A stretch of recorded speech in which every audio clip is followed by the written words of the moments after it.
கருங்கலில் 4 வயது சிறுமி திடீர் பலி. கன்னியாகுமரி மாவட்டம் கருங்கல் சிந்தன்விளை பகுதியைச் சேர்ந்தவர் ஜெகன் ஜோஸ், வயது 32. இவர் கொத்தனாராக வேலை பார்த்து வருகிறார். இவருடைய மனைவி மினி. இவர்களுக்கு 2 மகள்களும் 1 மகனும் உண்டு. இதில் மூத்த மகள் ஜோஸ்மிகா, வயது 4. இவர் கஞ்சிக்குழி பகுதியில் உள்ள ஒரு அரசு பள்ளியில் LKG படித்து வந்தார்.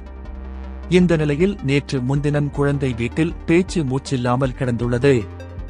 இதனால் பதறிய பெற்றோர் குழந்தையை எழுப்ப முயற்சித்த போது குழந்தை ஏற்கனவே இறந்துவிட்டது தெரியவந்தது.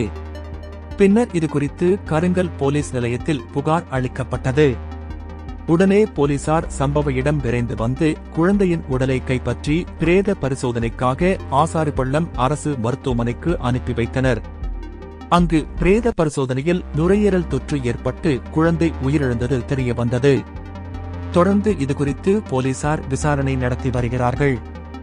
இச்சம்பவம் அப்பகுதியில் பெரும் சோகத்தை ஏற்படுத்தியுள்ளது.